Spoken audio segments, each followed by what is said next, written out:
on YouTube. Um, I'm gonna wait for the live stream to kick in a little bit here. How are you doing today? That was rhetorical because I know nobody can answer me. But if you would like to get in touch, hit me up on Twitter at Azawave, AZAWAV. I don't have a email specifically for this. It's not really present. Uh, yeah, I don't feel a lot of pressure to get one. Maybe eventually down the line, but for now, just hit me up on Twitter at Azawave, AZAWAV. And now that the streaming is on and the video is likely to be here as well, I want to open with that I have been having issues uploading this show to various outlets. One of them, I think the one episode I could not get the YouTube to work because of a copyright claim. That episode is called Disobedient Trumpers and Obama's Promised Land, which is on podcasts, so you can check that out on wherever podcasts are casted and you listen to them. And then my most recent episode explaining what happened with that episode. I did an episode called "The Worst News Podcast Ever." That one's only on YouTube because I was not keeping track of the time and the amount of gigabytes that was going into that episode. And so I wasn't able to upload that onto the podcast, where I actually get more, I get more listeners than I do viewers. So it's kind of unfortunate that I couldn't get that episode on the podcast, but it's on YouTube. It's a 2-hour episode. It's a pretty good one. And the unfortunate thing is that if you're interested in seeing it, you're going to have to go to Tox News on YouTube to watch it. The worst news podcast ever episode. But today I have my shit together and I know what I'm supposed to do. If I reach an hour, I'm actually going to have to do a break as if I, have advertisements. And then I will be able to have those, episodes put up separately and taken care of. So that's the situation that's going on here. I need to watch the time to make sure that I can then upload it to podcast.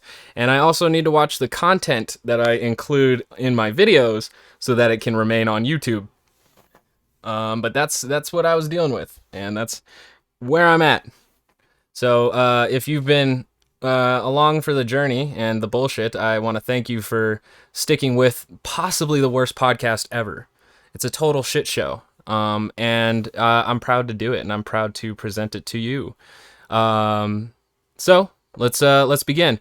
My first thing is that I went on Twitter just to see, what's bussin', what's really popping right now. And right now, Michigan is having hearings for the election fraud case with Trump. They had Arizona's yesterday.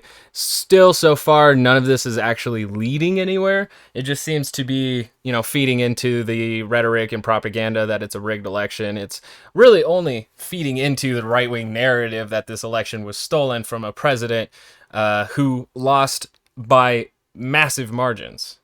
Trump did get an impressive coalition of minorities and marginalized people to vote for him, but he did lose to Joe Biden by 5 million votes in the popular vote, and he also lost significant amounts of electoral college points. I think Trump shook out somewhere around 210, and Joe Biden had somewhere around 300. But you know what? Let's just go make sure. It's just, make sure we got our numbers right? Don't want to be spreading fake news.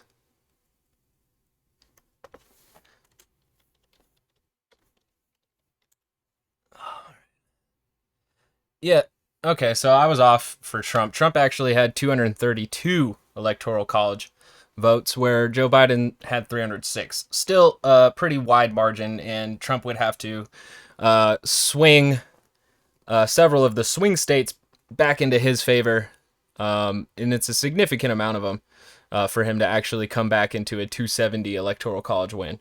So that would be pretty impressive, but so far it's looking to shake out to nothing. In fact, the transition has begun, and Biden, I think, had his first intelligence briefing yesterday, Monday. This is Tuesday, December 1st. So November 30th, I believe, was his first briefing. We'll probably go to Reddit, see if there's any headlines of importance to just kind of brush over. Um, this is kind of, I wanted to do a Monday update, but I had personal business to take care of, and so now I'm doing a Tuesday update coming out on Wednesday, or if I am efficient enough, it should be uploaded tonight. Let's see here. My communities, our news. Our news is like my favorite front page scroll through. Wow. The first one is, after Swingers Convention held in New Orleans, 41 test positive for coronavirus. That's very fascinating that swingers were allowed to have a convention. Very interesting indeed. 95% upvote. I just want to click on it real quick just to see how many people actually went.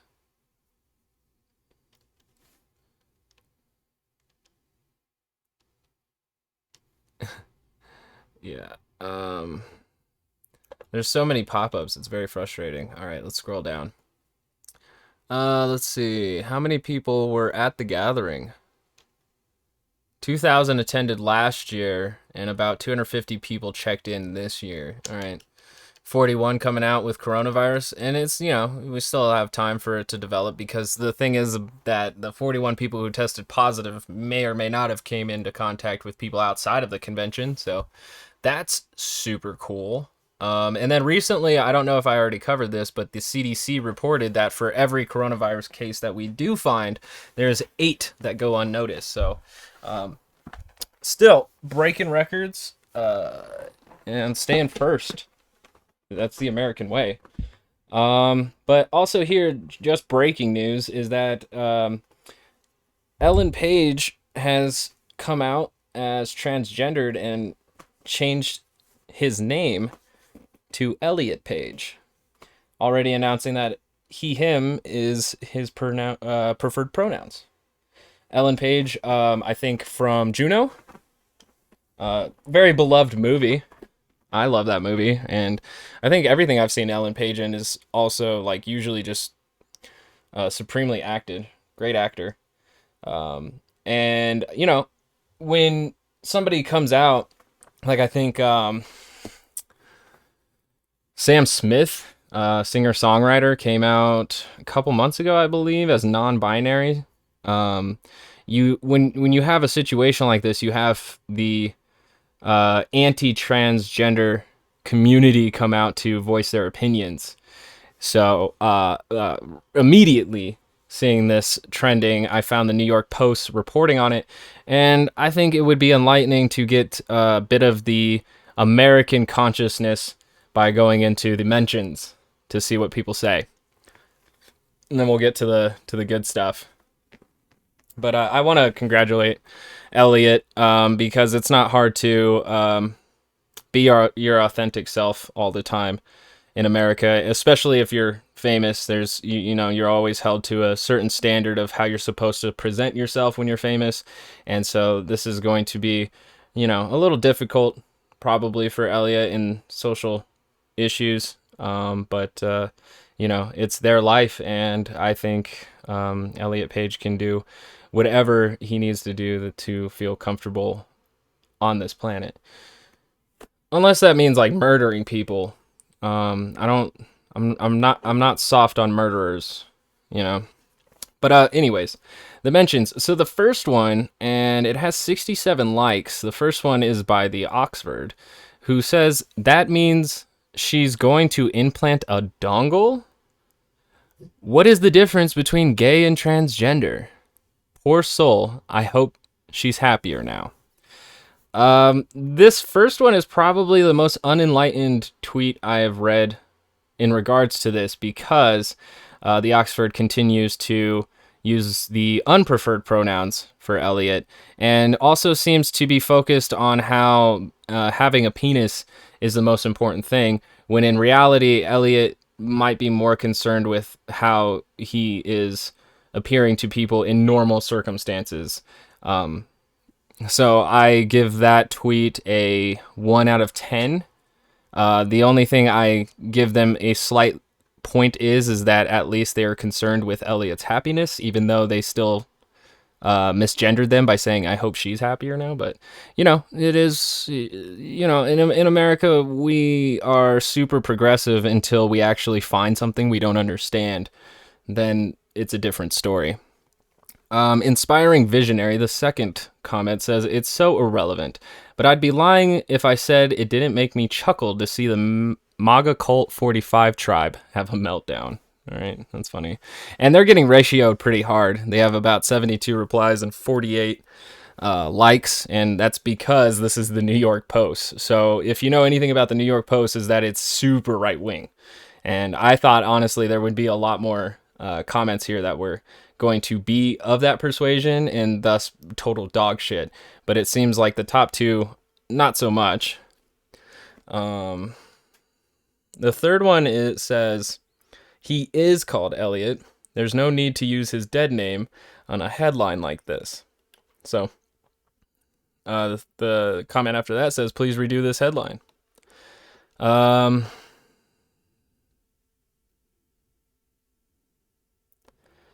Yep, there it is. Finally got it. The third one with the most likes and least amount of replies, which means the ratio is in their favor. They said, these comments are hilarious. You can say he when referring to her all day long. Doesn't change the fact that she's a woman. And, that feeds into this whole thing that really Americans, a significant portion, don't really understand the difference between gender and biological sex. And so, that's kind of what we're dealing with here. And I thought there would be a lot more of that in this comment section, but I'm at least seeing a decent amount of people, a decent amount of pushback. We have one here that probably has the most amount of likes that I've seen. And it says, does this mean she can only be cast in transgender roles from now on? I have trouble keeping up with the new rules. Not that Ellen will be getting any work regardless, so it's a moot point. And that one has the most likes, and it has to actually be probably the most contemptuous tweet that refuses to acknowledge that gender identity really just matches with the person that they are from the inside out. But since this guy, Adam, got used to seeing Ellen Page, he's having a bit of a malfunction trying to compute Elliot. But, transgender people are here, and there's absolutely nothing the ignorant, unwilling to just acknowledge people's existence can do about it. They will try to commit as much violence, whether emotionally or physically, as they can to fight against this reality. But the reality is that transgender people have always existed and will continue to try to exist in their most authentic selves as they possibly can. I am a cisgendered straight male who tries to do his best to understand where people come from. And I can't say that I'm always perfect with the... it's not an issue, but I myself am still developing how I... what is the best way to put this? As you can see, I can't even figure out what I'm trying to say right now. But, I'm all for trans rights, and I'm all for people being the gender they so choose, whether it's non-binary, fluid, or one or the other. So, more power to Elliot. Anybody else who has a problem with it is more concerned with other people's lives than they are their own, I guess. So, Yeah, Adam is probably, that last tweet is probably the peak of what I expected from right wingers, is to just actually deny the existence of, of a person and who they really are. Man, you love to see it. And then we're gonna get into the militia watch, because that's what I usually want to do on the Monday update at the beginning of the week, because that's when they drop it. And this one's pretty short. Moving from transgender to militia. This is America. So it's actually really short, super short. They have 3 bulletins this week. So to begin, here's the first. Stop the Steal mobilizations continue this week, but most militias stayed pretty quiet, save for Chris Hill's 3% security force, which caravanned around Metro Atlanta. I had not actually seen anybody report on this, and it might have been news in Atlanta, but it didn't make any national news. I don't think much militia movement really does, unless it's like an actual national protest kind of situation, or you get Kenosha, Wisconsin. Yeah. Among other findings, a recent SPLC, I think it's Southern Poverty Law Center report, finds that 55% of people polled had an unfavorable view of militia groups, and more than a third thought that armed movements were a significant threat to the U.S. Very interesting. I thought maybe that number would be higher, but also we do have in that Second Amendment that the people have a right to bear arms and a well-regulated militia. So with that interpretation, you're going to find a significant amount of Americans that are fine with militias, in the idea that they are there to protect democracy or the American dream, if you will. So 45% are likely to be okay with it. I'm sure there's a percentage who just, don't care. We don't know enough about militias. And like I said, there's more militias in America than we actually understand.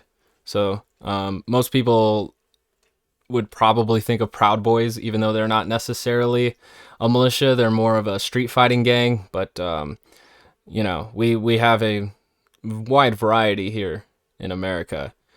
So to move to the last bulletin, just before we get into the crux of today's episode, is a recent piece written on Kentucky militia groups. Is an interesting short read on the groups and their histories. So I'm going to click it. Probably just share it on the Twitter. Spectrum News 1 reports that Kentucky has a slew of active militia groups.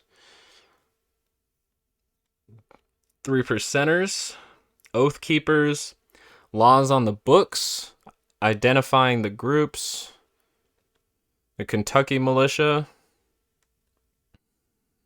All right.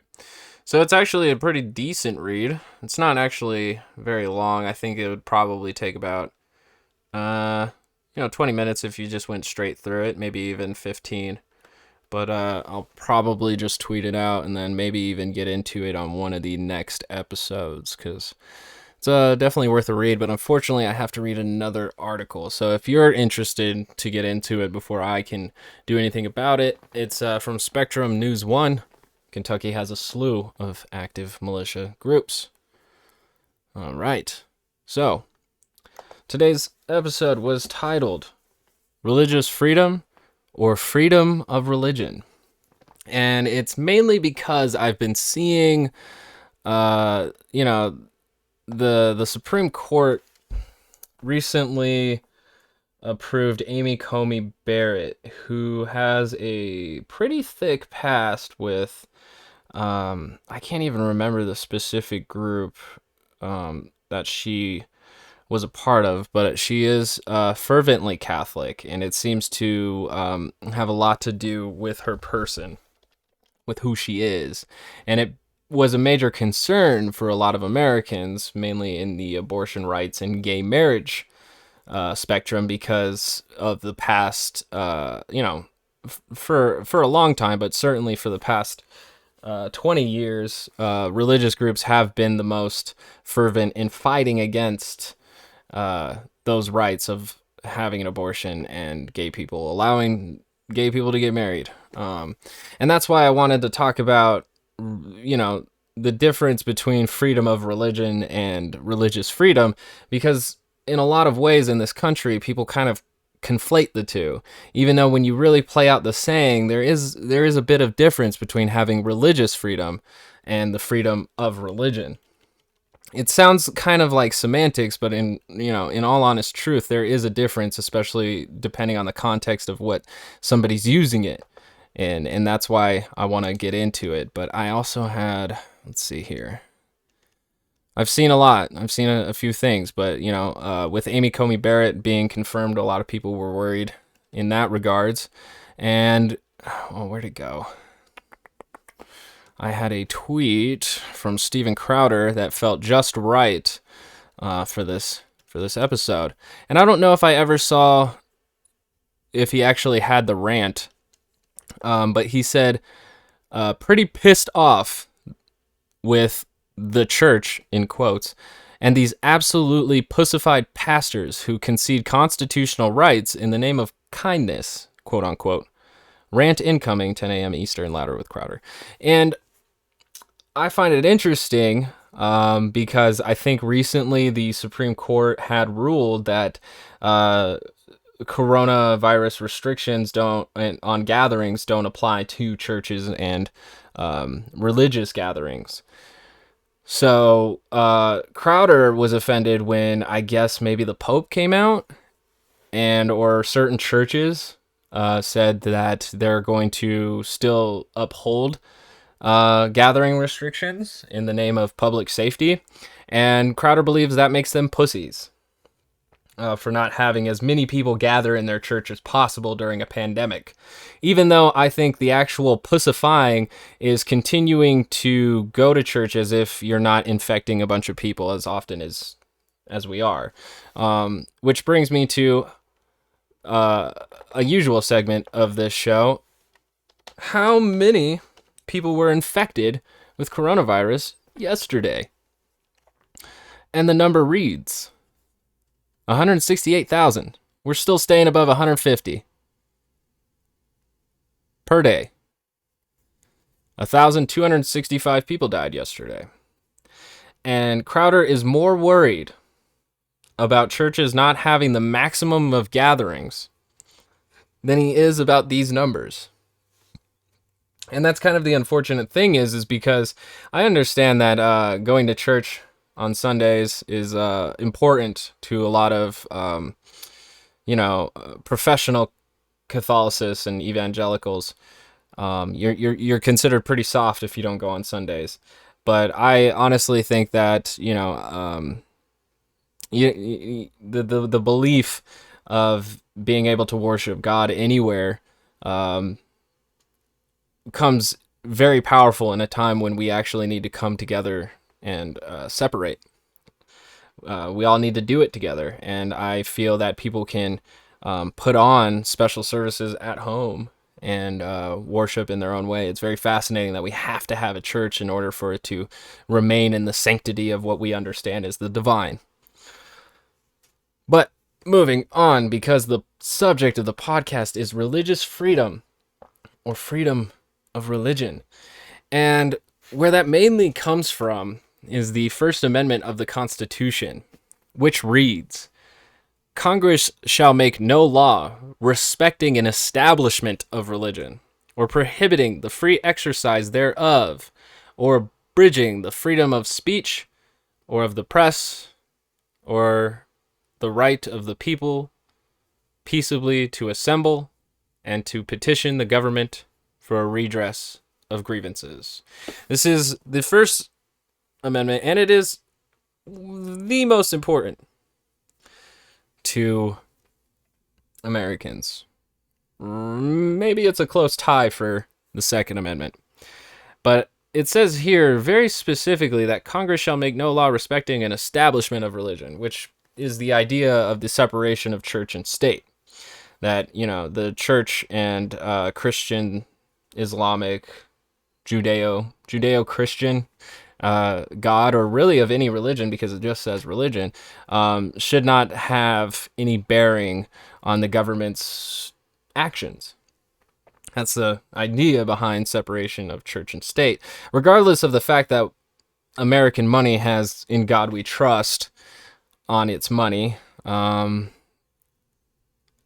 national anthem has "Under God," and I'm pretty sure every president is sworn in with their hand on the Bible. I think actually if not most, if not all positions of government are sworn in with a Bible. In our, it's the same thing in court, that if you're going to testify, you testify on the Bible. So we're not doing that great. It doesn't break this amendment here, this constitutional amendment, because it's not part of the law.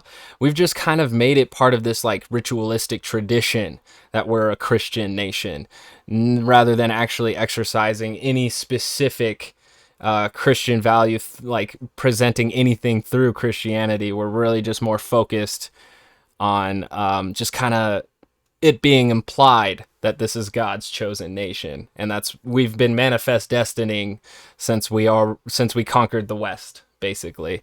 And maybe even manifest destiny had a lot to do with the what are they called? I forgot the name for the settlers, the Pilgrims, but it's also another one. Pedestrians was another word that came to my mind. What were they called? Wow, my brain is really shitting on that one. Fuck, what were they called? I can't remember. Protestants. Jesus Christ. And then I took the Lord's name in vain while I was doing it. But the Protestants came over here for for a variety of reasons, but apparently they had a lot to do with the bridge that had been made between the church and the monarchy, and the Protestants being persecuted for their specific beliefs. And so there's a lot to it, but the Protestants came here for a bit of religious freedom. It allowed them some religious freedom, but the country itself was really founded on property rights. The people who came here and built colonies here wanted their property rights to be respected from by a regime that was never here, So we broke off from the crown in order to retain the rights of our property. And we wrote this amendment that says, "We shall make no law respecting an establishment of religion." The second part of there says, "or prohibiting the exercise thereof," which is, or prohibiting the free exercise thereof, which is that you have the freedom to exercise your religion. You have the freedom to believe what you want to believe. So a little bit, two pieces of religion in the First Amendment. One saying that the church and the state still stay separate, and the other saying that they cannot make laws prohibiting the exercise of people's religion. Meaning you can gather in churches, meaning you can believe in Allah, Abraham, Yahweh, Buddha, the Tao. You can believe in all of it. That's the beauty of that First Amendment, is that you have the free exercise of your religion. But the state will never adopt it. The state will always stay separate from it. So that's what my interpretation of the First Amendment was, and sort of what I was taught in school. Now, to get better context, I thought, why not just look up somebody's own interpretation of religious freedom, or freedom of religion, some might say. And I found this video by Church Newsroom, and I think they're going to give us their perspective of what religious freedom is. Not freedom of a religion, but what their religious freedom, what that means to them. So let's hear it. Religious freedom is a basic human right that gives our lives dignity and meaning, and enables all of us to think, act upon, and express what we deeply believe. It's recognized in constitutions and declarations the world over. Religious freedom is our birthright as human beings. It's the architecture that allows diverse faiths and beliefs, yours and mine, to coexist. I could probably agree in the idea that, it is your birthright to believe whatever you want to believe. I'm just not 100% sure that it's as important as like the right to food and the right to shelter, but it could be. It could be, especially if those two first rights are already met.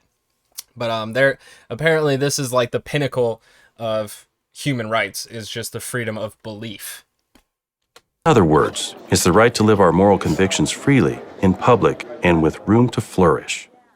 Members of the Church of Jesus Christ of Latter-day Saints appreciate the significance of religious freedom. Early Mormon pioneers moved across America's plains, enduring many hardships to find a place to worship freely. Joseph Smith, the founding president of the church, regarded religious freedom with such conviction that he made the belief an integral part of the faith's tradition and scripture. One of the church's articles of faith reads, "We claim the privilege of worshiping Almighty God according to the dictates of our own conscience, and allow all men the same privilege. Let them worship how, where, or what they may." And Latter-day Saints aren't the only ones. In early American history, the Pilgrims recognized this God-given right and sailed across the ocean, leaving their homeland behind to attain it. Throughout history, people around the world have done the same. This holds true today.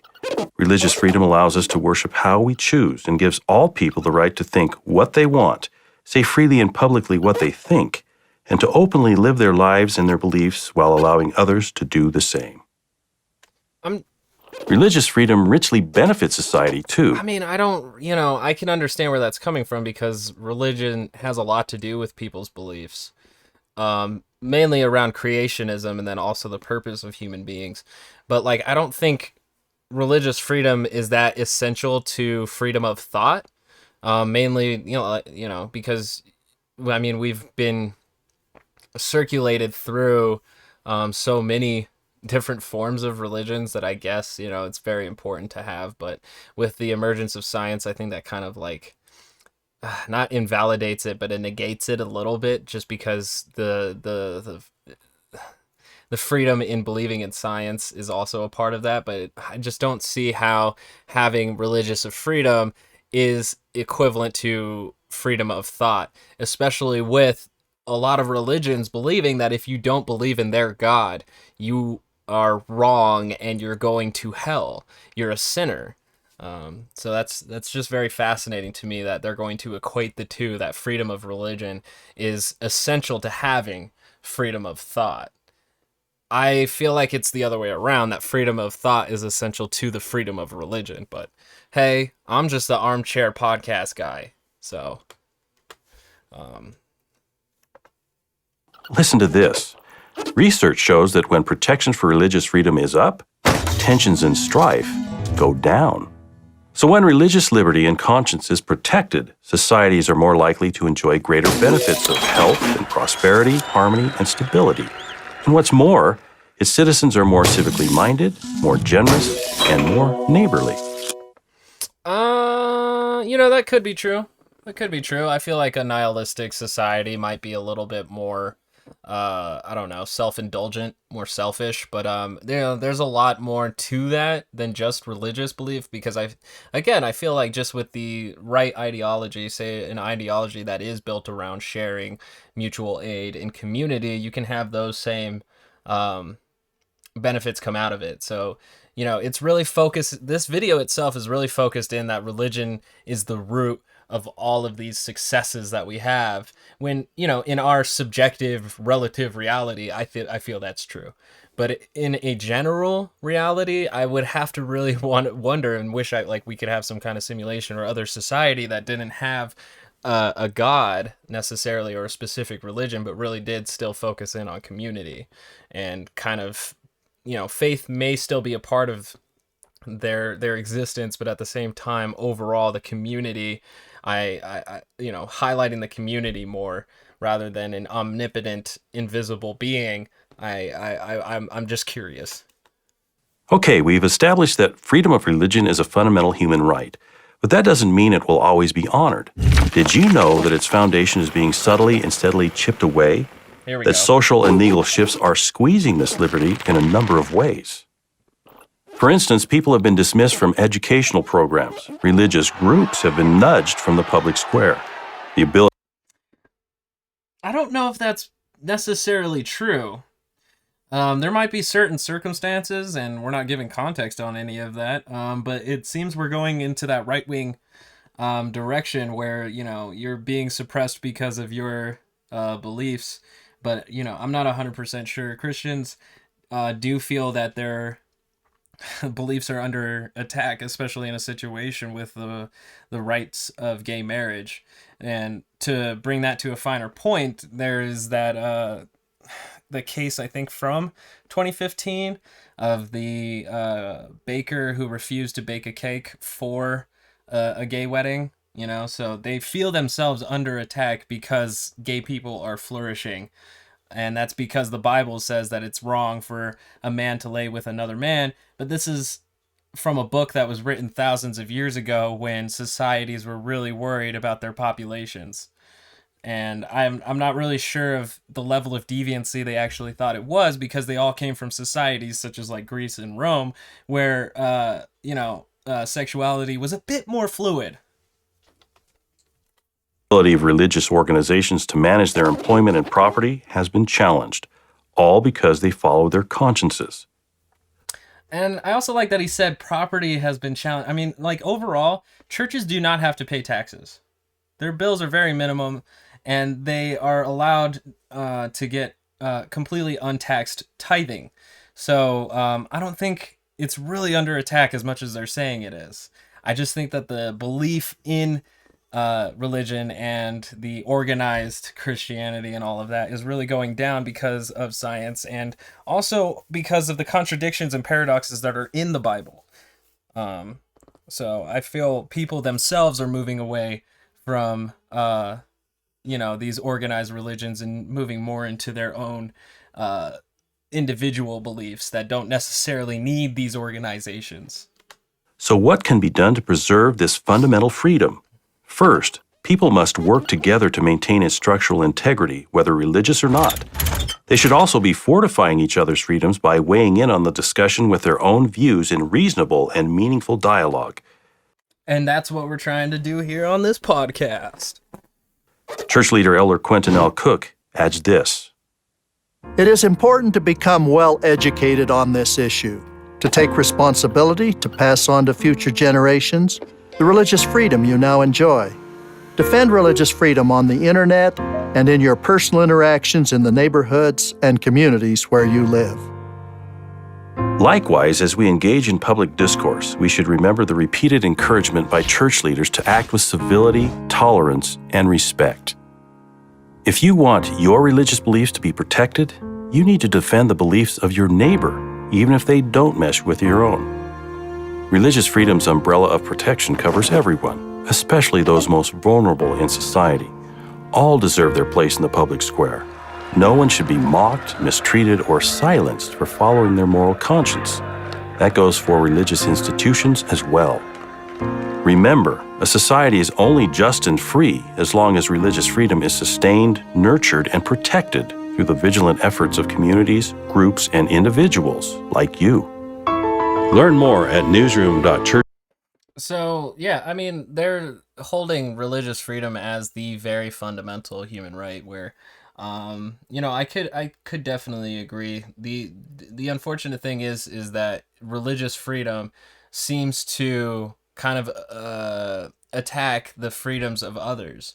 And in that, again, I'm going to bring up the woman's right to choose, and also gay people's right to marry. So those have been two main issues in the past decade that religious freedom, people freely believing in their religions, have inadvertently or advertently been oppressing other people because of their own beliefs. So that's where I have a hard time with religious freedom, whereas freedom of religion is that you're allowed to believe whatever you're allowed to believe. And that shouldn't ever come at the cost of other people's freedoms. I think that's more important. And they did acknowledge that earlier, that the institution should not abridge other people's rights. But again, I just wonder where they stand on those other issues, such as abortion and gay marriage, because it's a concern in the nation right now, especially after the confirmation of Amy Coney Barrett. I don't think that they will repeal or overrule gay marriage in this country. If they do, then we have some serious fucking problems. But you know, when it comes to abortion rights, that one I'm a little bit more concerned about, that it won't be federally protected anymore, and that it's going to go down to the states' rights. And certain states are a lot more religious than others, and so they will use legislation to block people from or block women from getting abortions. So that's why I wanted to bring this up, because of the religious majority that is on the Supreme Court right now. And fortunately enough, we have this video from the PBS that says what new decisions say about the Supreme Court's view of religious freedom. So now that we've got a little understanding, one understanding of religious freedom, let's get into how it is being implemented and moved currently in the United States. This video is from July 8th, 2020. The Supreme Court is wrapping up the final week of its session and today revisited the dispute over coverage of women's access to birth control under the Affordable Care Act. As John Yang reports, it's familiar ground for the justices. Judy, this was the third time the Supreme Court considered the question of whether some employers could opt out of the birth control coverage because of their beliefs. Marcia Coyle is the chief Washington correspondent for the National Law Journal. Marcia, what did the court decide in this case today?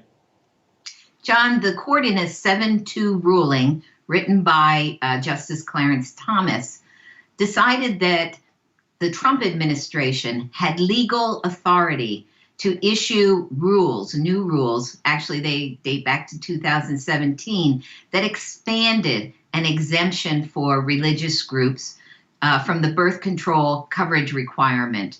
The expanded rules would allow religious objections as well as moral objections, and would cover just about every non-governmental employer in the United States, allowing them to opt out of that coverage as well.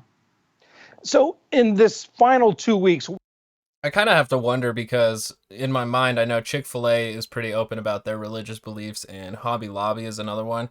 I then have to wonder how many more companies would fall in line of religious beliefs in order to just actually deny that kind of healthcare in the name of money, the real god of this country. But yeah, I don't see a lot of them selling out, but I would be fascinated to see then how many more companies are going to become religious focused in order to deny people healthcare. we now know is the final 2 weeks of this court's term, they've had three decisions dealing with religious freedom. This one today on birth control coverage, another one today in which they said essentially that church-run schools don't have to worry about anti-discrimination claims when they deal with teachers who teach their faith.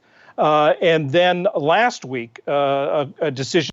Yeah, I'm not really 100% brushed up on that issue, but I think it's mainly focused on making sure that those religious schools have teachers that share the same beliefs, and if they don't, then they are easily fired or let go of or not even hired. So I think that's where that is mostly. I don't know of any other unintended consequences or repercussions that law could eventually pull forth. But I think for right now, it's mostly just making sure that Catholic schools have Catholics and Hebrew has Hebrew. I think so far. So in which they said that Montana could not exclude a school from a scholarship program simply because that school was church run. So what does this tell us? Take these three things, So, and then I also have to wonder if that is a slight bridge or a bridge of the, the no law of the establishment of religion, that they're using taxpayer dollars to offer scholarships to a religious school. I don't know if that breaks the First Amendment. I don't think it does. It sounds like it skirts it just enough, but that is the state funding religious schooling. And I don't know to what extent that can exceed to, but that's essentially what that is. And I don't know if we have religious schools that are public. I'm pretty sure they're all private. So decisions cases together. What does this tell us about where this court is on the question of religious freedom? John, I think it's a continuation of a trend in the Roberts Court since at least 2005, when Chief Justice John Roberts took the middle seat on the bench. The court appears in most of its decisions to favor those who are claiming religious discrimination, either by a state statute like last week's decision, or a state constitution like last week's decision in Montana, or as the Little Sisters of the Poor case here, involving the accommodation for religious and moral objections. So again, it's a continuation of a trend. And if the person bringing the case is claiming in particular that his or her free exercise of religion under the First Amendment is being violated, the court appears to be favoring those claims with a very strong belief in the free exercise clause of the First Amendment. A little personnel and medical call note. We learned that Chief Justice John Roberts, 2.5 weeks ago, was taken to the hospital after falling and cutting his head. This court only announced this because the Washington Post asked them after they got a tip about this. What do you make of this? It looks as though, at least the court said, that the Chief Justice was suffering from dehydration and he became dizzy, and that's how he fell. I should say, too, that in 1993, I believe, and 2007, he suffered benign ischemic strokes, which means there really was no... Pardon me, listeners. What's up? Sorry, man. I thought you were in your game. No. Do you want anything from the grocery store? You can just text me if you figure it out. Do you guys want to have pizza tonight? I think so, yeah. Yeah. Alright, fair enough. Alright, bye. Brief interruption for dinner. All right, back to it. No reason for or seizures, not strokes, seizures that also caused him to fall and pass out and fall. So that's just to show y'all how real this podcast is. It's just real. My roommate comes in, asks me a question. I ain't gonna deny them just because I'm doing this. If it was a full-on conversation, they'd have to talk in the mic, but that kind of stuff, it's gonna happen. It's gonna happen. And if you don't like it, I don't know, follow me on Twitter. So we have to take the court at its word, and certainly the court was relaying whatever the Chief Justice said was the cause of the problem. But it is unfortunate that it takes a tip to a newspaper, which then has to go to the court's information office to find out something as important as a justice going to the hospital. Marcia Coyle of the National Law Journal, thanks so much. So my pleasure, John. So yeah, basically the reason why I wanted to bring that up is because I wanted to kind of show that we are seeing this bend towards religious freedom, which, you know, can end up actually abridging some of the freedom of religions of others, because some people might actually be a part of religions, or the lack thereof, that allow them to believe in contraceptives, or the state not funding private religious schools. That kind of thing abridges the freedoms of people who don't subscribe to those other religions. And that's the bend that we're taking. And this video itself came out 4 months, roughly 4 months, July. So it was actually 3 months before Amy Coney Barrett was certified into the Supreme Court. So we already had a bend, and then we added Amy Coney Barrett to really ensure, pardon me, burps, to really ensure that the bend continues in that direction, which I think was their intention with Amy Coney Barrett, who became a federal judge in 2017, and then before that really didn't have too much experience. She worked for Antonin Scalia, who was a Supreme Court justice, but that doesn't necessarily move them directly. That doesn't give her all the experience that she needs. But, you know, with her just getting in now, we're going to really see how it all shakes out. With that being said, we're going to have to take a break for the podcast because of what I said earlier, that I have uploading issues. So this is going to be like an ad break, except I don't have ads. So if you're listening, give it one brief second, and we'll be right back. Yay! And if you're watching this, you're going to wait for me for 2 seconds because I'm going to grab some water.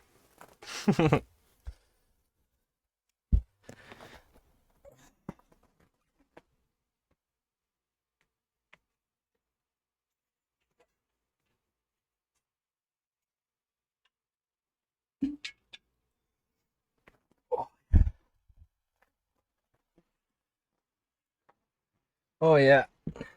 And the thing is that my water was immediately in my backpack, so I didn't really have to go anywhere.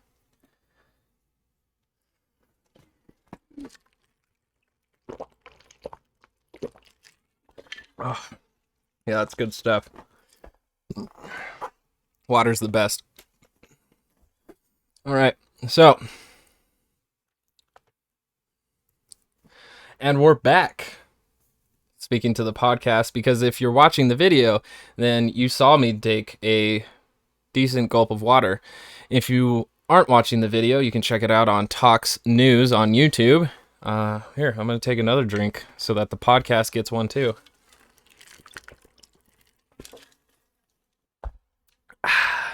Ice cold. What's cooler than cool? Ice cold. So, with that being said, with all of that being said, what else do we have with this subject here, huh? Well, we're going to go to the One American News Network, which is Trump's favorite news network. And they are going to talk about Secretary Pompeo, who claimed that China, Iran, and North Korea are the greatest threats to religious freedom. But if you've been paying attention to American politics, China, Iran, and North Korea are basically the new axis of evil. Even though, you know, Trump is pretty, friendly with Kim Jong-un. But for the most part, we're still keeping them on the demonization list, especially Iran. Because we Americans feel a certain type of way about Muslims. So, let's hear it. The Secretary of State names China, Iran, and North Korea as the most dangerous opponents of freedom of religion around the world. One America's Hans Hubbard reports. Mike Pompeo outlines the state of religious freedom globally, underlining that, despite outstanding challenges ahead, the free nations of the world are rallying behind U.S. efforts to protect this inalienable right. The Secretary of State delivered this message on Monday during opening remarks at this year's Ministerial to Advance Freedom of Religion or Belief. The annual event was hosted virtually by Poland and included high-level representatives from more than 50 countries, including Australia, Brazil, Norway, Finland, and Morocco, among others. This event brings together different nations. It brings together different traditions. But commonly, we share a conviction in the fundamental dignity of every human being, believers and non-believers alike, and in what my nation's founder described as the unalienable rights of every man, woman, and child. Assaults on religious freedom or belief are assaults on the first of those rights, and they are tragically happening all across the world. According to the Department of State, I think it's very fascinating that it's actually like a group of nations that came together about the the inalienable right of religious freedom, and America takes its time to denounce certain nations for the way that they treat religion. I'm not too familiar with China, Iran, or North Korea on how they, express freedom of religion, if they do at all. But I just find it very interesting that on a platform with other nations on the world stage, Mike Pompeo says, "Hey, these three, they suck."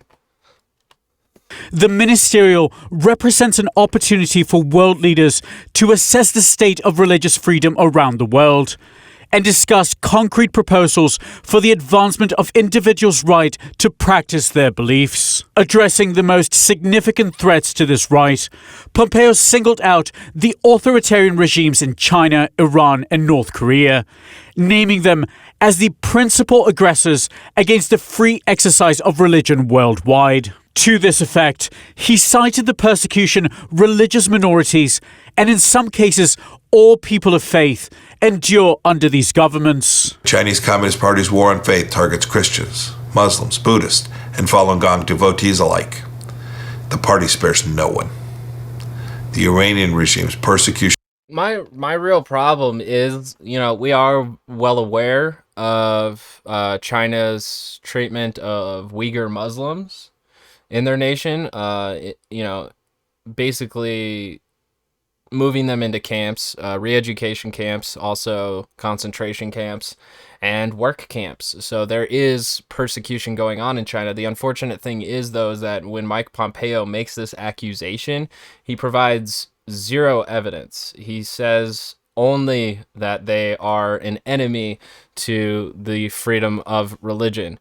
So I find that a bit fascinating. And so much so that I Googled religious persecution in China, and it says here that in reports of countries with the strongest anti-Christian persecution, China was ranked by the Open Doors organization in 2019 as the 27th most severe country, and in 2020 as 23rd most severe. Religious practices are still often tightly controlled by government authorities. So honestly, I'm not really going to be able to get a full scope without doing a lot of research. But it seems that China does have a bit of a persecution issue, but being the 27th most severe does not sound like it is the biggest threat. So persecution. Let's go to Iran.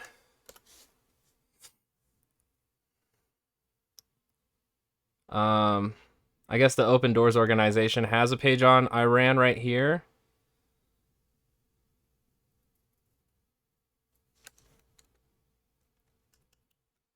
They're ranked number 9. I'm not sure.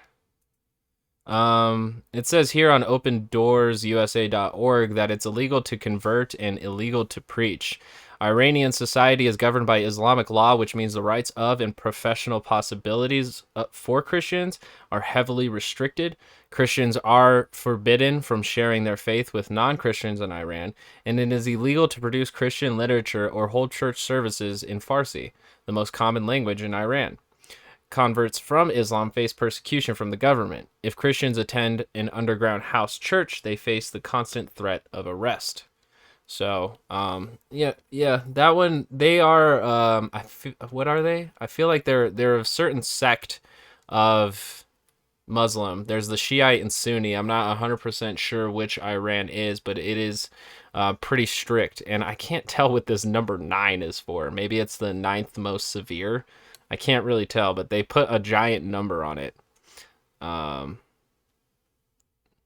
that's funny. They have a donation for supporting persecuted Christians. So, if you want to donate to that, go to Open Doors. Open. Let's see here. Religion in Iran. Just click this real quick, get a little bit of understanding, and then we'll go to North Korea. Religion in Iran has been shaped by multiple regions and sects over the course of the country's history. Zoroastrianism was the main religion during the Achaemenid Empire from 550 to 330 BC, the Parthian Empire, and the Sasanian Empire. In 651 AD, the Rashidun Caliphate conquered Persia and spread Islam as the main religion. Sunniism was the predominant form of Islam before the devastating Mongol conquest, but subsequently Shiaism became eventually utterly dominant in all of Iran with the advent of the Safavids. So this is a very rich history, so I'm not going to be able to really encapsulate everything, but there's a long history to the religious dominance in Iran. But it seems that the in an online survey in Iran, 30% are Shia Muslim, and then the second highest is 22% of no religion. 8% said atheism, and then they do have Zoroastrianism, spiritual agnosticism, Sunni Islam, mysticism, humanism. Christianity is at 1.5%.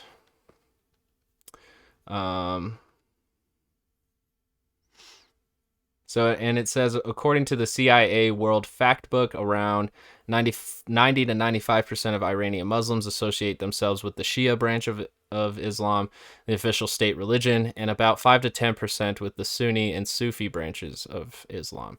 Christianity, Judaism, and Zoroastrianism are officially recognized and protected and have reserved seats in the Iranian parliament. They have reserved seats. Interesting.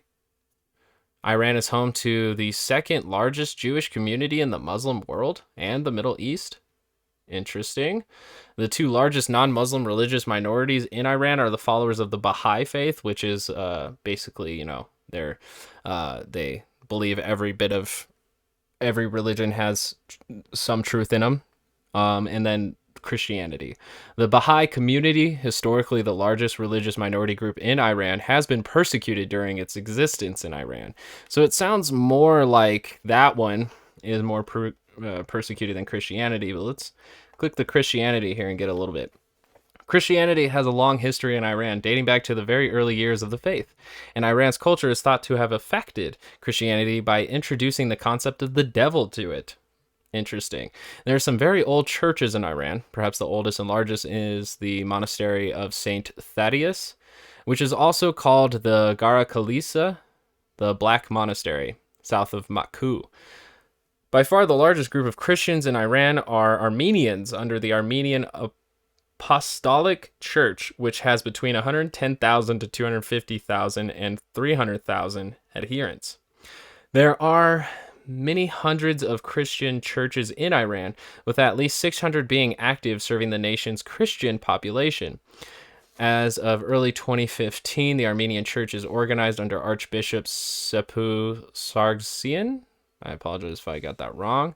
Let's see here.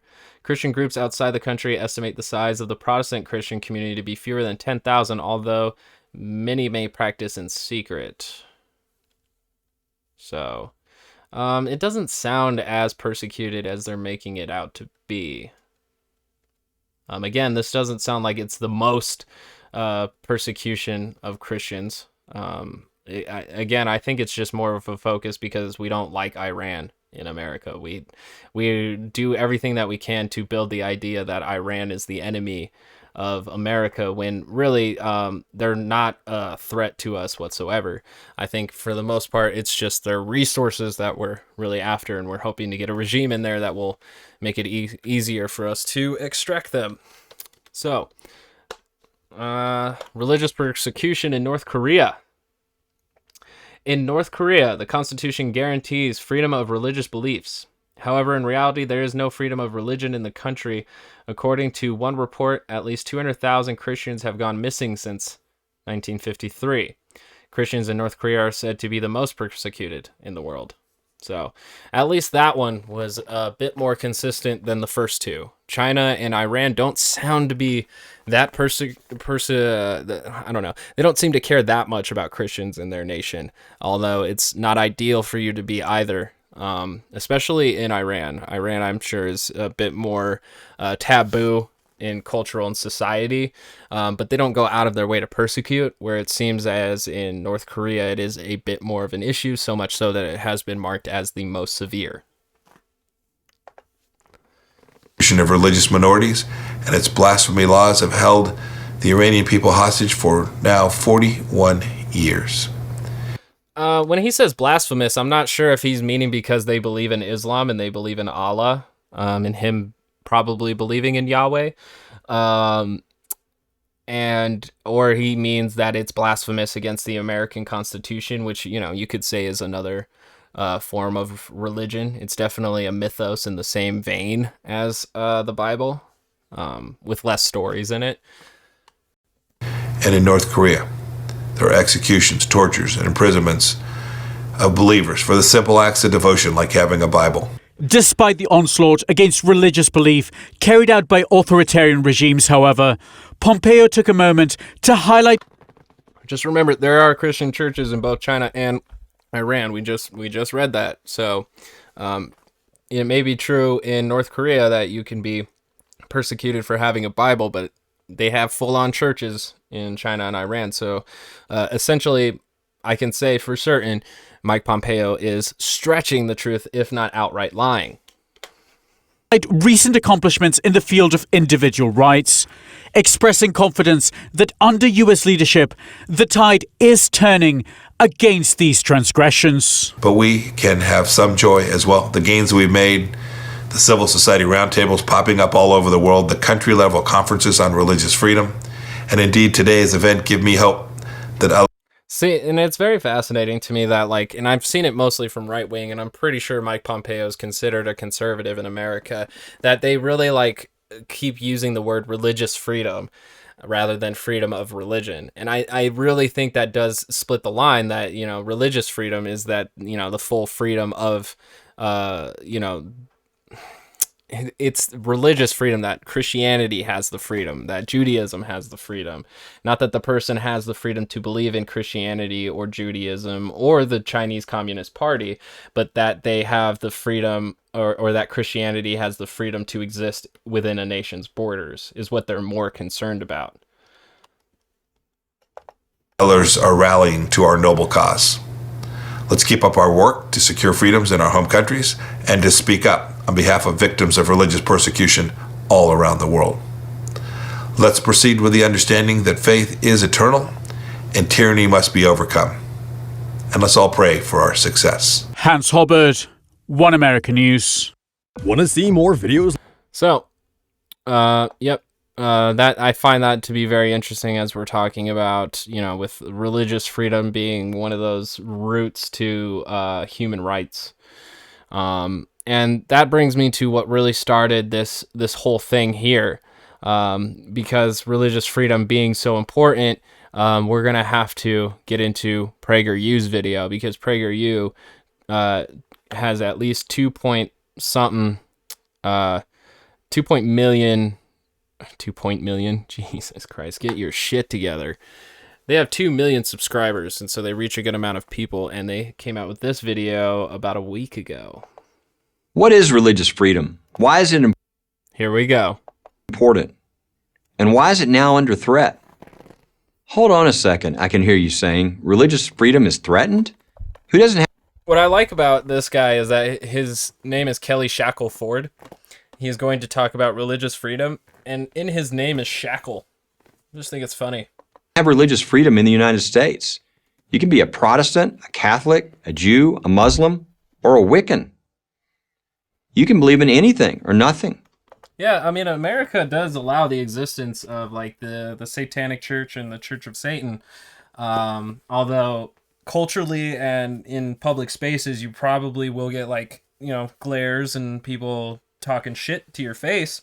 It's a different kind of persecution, not like state persecution where they will, you know, target police and ruin your life. But for the most part, culturally and socially, you can be ruined for your beliefs because of how other religions believe in their beliefs. Like Christianity thinks that you're a heathen, sinner, blasphemer, infidel when you subscribe to the Church of Satan. So there's a lot to do to deal with in this situation, that, like, I really feel like religious freedom oppresses freedom of religion in the very end, at the grand scheme of things. This was true, but not anymore. Seems like almost every week a new dispute arises between people of faith and government agencies alleging that believers are violating the rights of non-believers or simply violating government edicts. Given that the search for religious freedom was central to the founding of America, this is quite a reversal. As Thomas Paine put it in his influential 1776 pamphlet, Common Sense, "This new world hath been the asylum for the persecuted lovers of civil and religious liberty from every part of Europe." It wasn't an accident that the first freedom listed in the Bill of Rights, the first 10 amendments to the Constitution, is about religious liberty. Here's what it says. Congress shall make no law respecting an establishment of religion or prohibiting the free exercise thereof. This meant the new United States would have no government-sponsored religion, as Europe had at the time, and no restrictions on how you practiced your religion. British historian Paul Johnson draws a stark and telling contrast between the two great revolutions of the 18th century. The essential difference between the American Revolution and the French Revolution is that the American Revolution, in its origins, was a religious event, whereas the French Revolution was an anti-religious event. That fact was to shape the American Revolution and determine the nature of the independent state it brought into being. Now, I don't even know if that's 100% true, if the French Revolution was anti-religious. I know it was anti-elitist and bourgeois, but religion, I'm not sure. But maybe that also has a lot to do with the fact that like the monarchies and the churches really merged together, bringing the church up to the level of bourgeois. So I don't know. Now, 2 centuries after the Bill of Rights, freedom of religion, one of the main goals of the American Revolution, has morphed into freedom from religion, one of the main goals of the French Revolution. That's not what any American should wish for. Here's why. Because when they come for your religious freedom, they're coming for all of your freedom. I really wish that they would expand on the thought of why the French Revolution was atheist or anti-religious. I've never heard that before. So if anybody has anything on that, please hit me up because I've never heard that before. It's the totalitarian tell, the giveaway. This is what the founders understood and why they were so insistent that religious liberty be in the Constitution. To them, freedom of liberty was tantamount to freedom of thought. If you aren't free to think as you wish, you can't claim to be free. They were right. There is no example in history of a regime suppressing religious freedom and not suppressing other freedoms. One of the first things the communists did in Russia after the Russian Revolution in 1917 was to close nearly every church and take control of all religious life in the Soviet Union, Christian, Jewish, and Muslim. I'm not 100% sure on that either.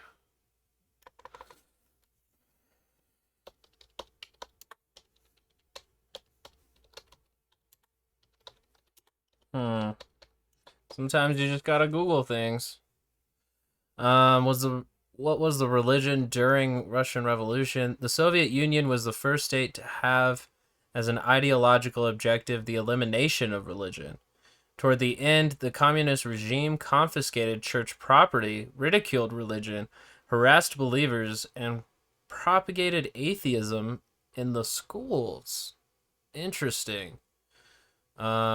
How did religion affect the Russian Revolution? At the time of the 1917 revolution, the Russian Orthodox Church was deeply integrated into the autocratic state, enjoying official status. So it sounds like the similar situation as with the monarchies, the kings, also assimilating with the church. And it also says this was a significant factor that contributed to the Bolshevik attitude towards religion and the steps they took to control it. So it's very fascinating. It's very fascinating indeed. Maybe that also is around the same curve as the Russian or the French Revolution, that like the all-powerful state and bourgeois, the oppressive group, was also assimilated with the church, and the church was also helping to oppress people, and so then there was a revolution against those powerful institutions. But of course, like in a PragerU video, it's just to kind of assimilate the idea that communism is inherently anti-religious and that, when it was implemented, did attack religion, which in the Russian case specifically they did. So I'm To this sure there's more context to it, and I think people are going to have to do research on it. But there's the through line. There's the dot connected. day, all religious life in China is strictly controlled by the Chinese Communist government. Why do repress? They did say that in the little bit of research that we just did, that China does have a lot of control over the religions that are going on. But again, we don't have the full context of the full extent of what's necessarily going on in those states. Progressive governments fear religious freedom because it challenges the authority of the state more than any other freedom. People who adhere to a religion believe that there's something higher than the state, and no repressive government can tolerate such a belief. I guess so, but I just want to say here that I went through the Torah audiobook, and that's the Hebrew Bible, and a lot of it, I think it's just the Old Testament, which both Christianity and Islam are focused on. The thing is that God was obsessed with bringing the chosen people to the promised land, to create a nation, to create a kingdom. And it seems to me that both of those ideas actually are the same, that God and the nation are as important to each other. But it's very fascinating here that PragerU is saying that. But I guess there's that through line that it is a threat to the authority because of the Protestants that came here to avoid persecution in Europe. So not 100% wrong, but also just really trying to put the fear of victimhood in believers. That makes religion the first target of those who want ever more power and ever more control over its citizens. That's why. Yeah, but also I feel that the use of religion can anoint people to the position of, still removing people's freedoms, because people can take power by saying that they were divinely chosen to do so.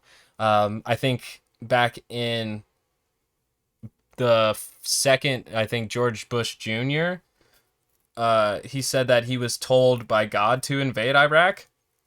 So, as you can see there, that's religion affecting a president who then started a war in a nation. So, you can see how it kind of goes both ways, that removing religion can be a first step towards tyranny, but also invoking religion can do the same.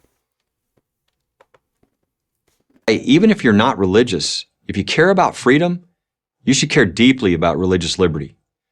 My job is to protect religious liberty, and let me tell you, the trends are troubling. 8 years ago, my caseload was 47.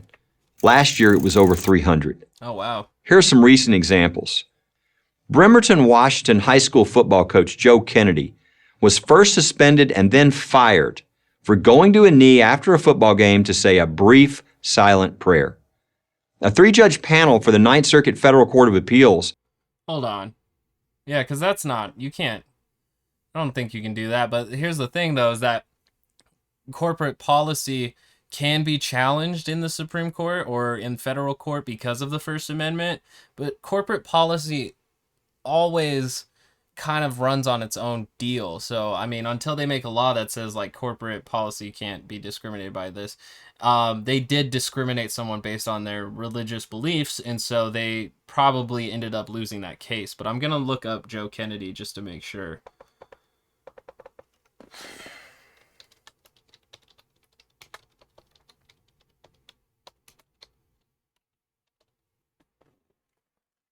That's funny, I spelled it wrong. Coach Joe Kennedy, July 23rd, First Liberty. So yeah, it went to the Supreme Court. Let's see here. Let's see. School district suspended and later fired Coach Kennedy over his silent 15-second prayer. First Liberty Institute filed a lawsuit against the school district, Kennedy v. Bremerton School District. A federal district court upheld Coach Kennedy's termination. On appeal, a 3-judge panel of the U.S. Court of Appeals for the Ninth Circuit concluded that because Coach Kennedy could be seen by students and fans engaging in religious expression, the school lawfully terminated his employment and his silent prayers were not protected by the Constitution. In January 2019, the Supreme Court of the United States declined to review Coach Kennedy's case, but the case has returned to the district court to answer some of the questions raised by the justices. Upon rehearing, the district court again sided with the school district, setting up a return to the Ninth Circuit. That's very interesting because what I am genuinely curious about is that why he is not allowed to express his religion at this school. Because the school itself is a public school. Because it was the school district that went against him. But I'm surprised. There's an article here by the Washington Post. No, I can't do it because it's probably behind a paywall. Very strange. I honestly thought they would uphold it.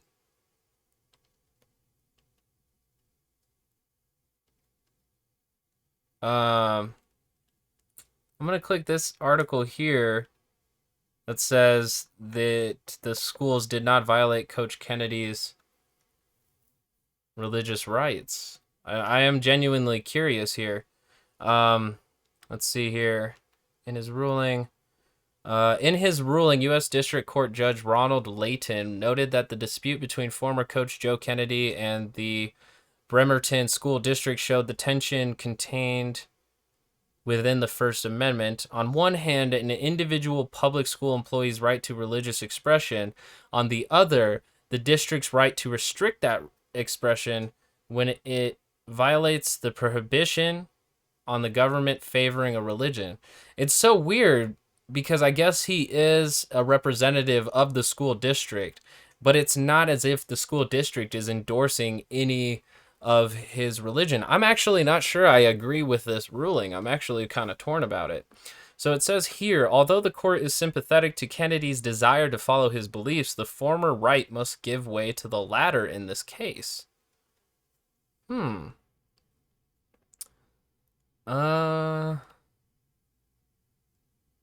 The rebuttal is Coach Kennedy spent 20 years in the United States Marine Corps fighting for our freedoms as Americans, and he continues to do so as a coach and a former coach.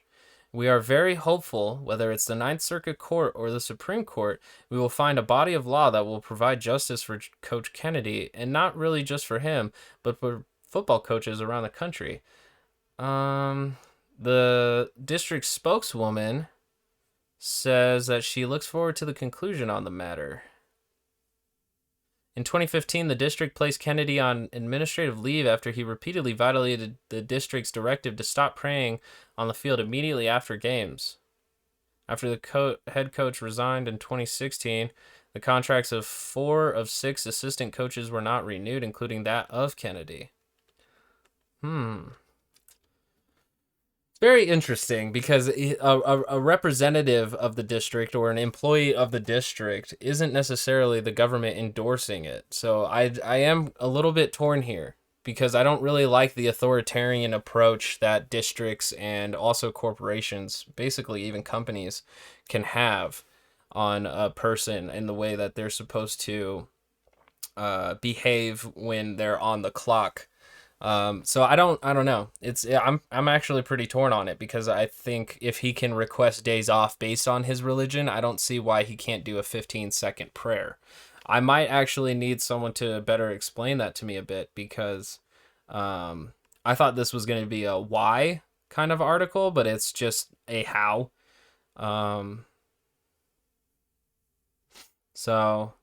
Let's see here. While public schools do not have unfettered discretion to restrict an employee's religious speech, they do have the ability to prevent a coach from praying at the center of the football field immediately after games. So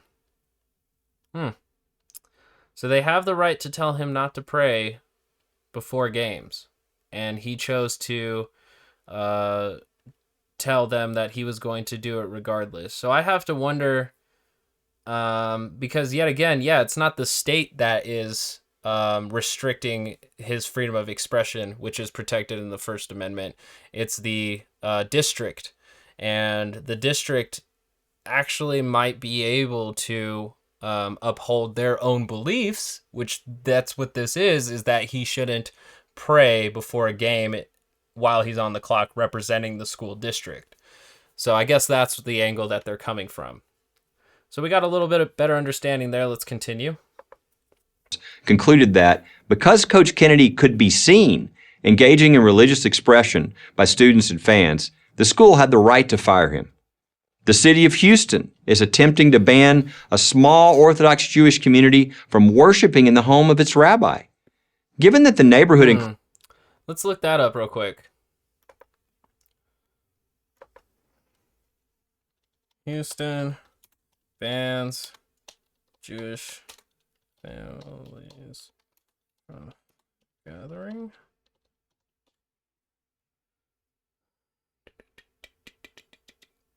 Hold on. We might have to rewind the video a second just so I can... City of Houston. What year did he say that it was? Because the problem might actually be more of the COVID lockdowns and the restrictions on gathering. To fire him. The city of Houston is attempting to ban a small... So since it's, he said is attempting to ban, I think it does have more to do with COVID-19 lockdowns. Let me see here. Let's see. First Liberty, which I think is where this guy is from, has an article on it, but I want to try to get something else. So, let's see.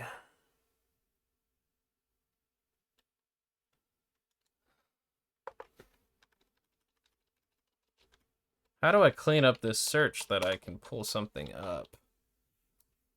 Let's see. I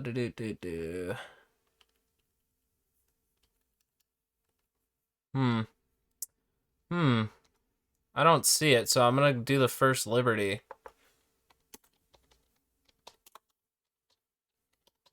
So I'm not seeing anything, any other article. So we'll just go to the First Liberty, who seems to be fighting all of these cases, and I'm pretty sure the narrator of this video, that's who, this is the organization they represent. So apparently it says here, First Liberty Institute sent a letter to the city of Houston urging them to permit a small Orthodox Jewish congregation, Heimish of Houston, to continue meeting in a Houston neighborhood home. The city has sought to enforce residential use restrictive covenants against the small congregation despite many businesses operating in the neighborhood. It says, quote, Houston is a diverse city that should welcome the small Orthodox Jewish congregation and protect its members' ability to worship freely, said Justin Butterfield, Deputy General Counsel for First Liberty Institute. Quote, Heimish of Houston is asking city officials to follow the law and allow its families to continue meeting for worship within walking distance of their homes as prescribed by their faith. We are hopeful that the city officials will recognize the religious freedom rights of this community. Heimish of Houston has been meeting in a home near its congregants for 2 years. The members of Heimish of Houston are limited to holding religious gatherings in their communities because of their religious prohibition against driving on the Sabbath. Heimish of Houston is uniquely situated to be within feasible walking distance of its members, many of whom moved to their homes in the neighborhood specifically to be near Heimish of Houston. While numerous businesses and houses of worship operate in the same neighborhoods as Heimish of Houston, including a hospice care facility, a rehab house, a Ghanaian church, a paper shop, a Samskriti cultural center, a braiding salon, hair braiding salon, and a butcher, the city of Houston is demanding that this small Orthodox Jewish congregation stop holding religious worship, effectively banning adherents to Heimish of Houston's form of Orthodox Judaism from living in that community. It's not banning them from living in the community. I think it's just banning the gathering because of probably COVID. But yet again, yeah, I'm not finding anything specific. So now that I have Heimish of Houston, I can look that up and see how that goes. Let's see. I don't see any news. No news, no news.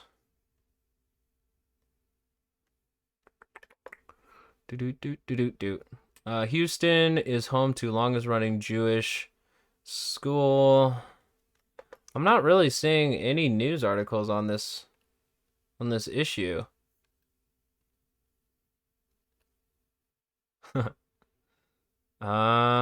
There's only 2 pages for the news, so yeah, I can't really find anything more than that, but I think it has more to do with the COVID-19 lockdowns, which, like I said, the Supreme Court ruled that, the restrictions of COVID on that, the COVID restrictions don't apply to religious gatherings. So yeah, that case might actually give them some success, because of the recent Supreme Court ruling that I think came out just after this video. Let's see here. I just want to make sure. Supreme Court religious gathering ruling. Okay, that was just for New York. So U.S. Supreme Court rules against New York's restrictions on religious gatherings. It says here on Thursday, and that being what year, what date? It was November 26, 2020 that this article came out. The video came out 3 days before. The Supreme Court has ruled against Governor Andrew Cuomo's coronavirus limits. The ruling protects religious freedom amid pandemic precautions that were being called unnecessarily restrictive for houses of worship in city neighborhoods hit hard by COVID-19. CBS's Dave Carlin reports from Midwood, Brooklyn. So yeah, that's where that's at. Religious freedom getting certain privileges that businesses and even individuals cannot. Orthodox Jewish community from worshiping in the home of its rabbi. Given that the neighborhood includes a rehab house, a Ghanaian church, and an East Indian cultural center. I like how he had to chuckle when he said Ghanaian church. As if it's pretty funny that they have it.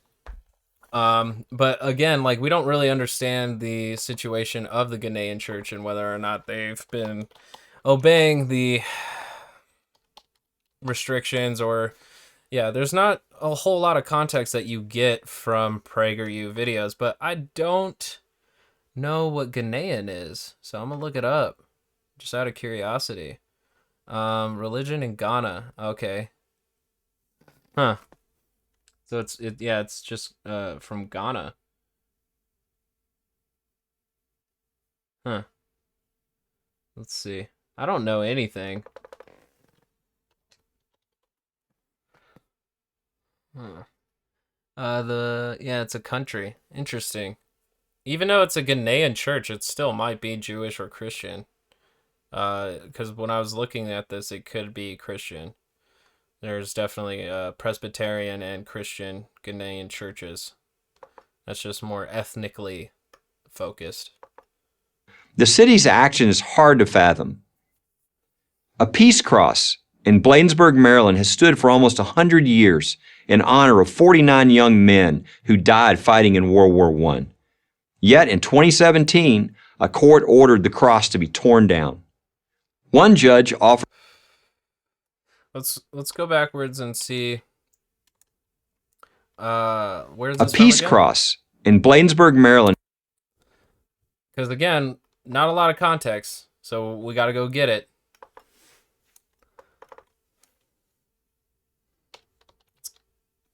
Bladensburg?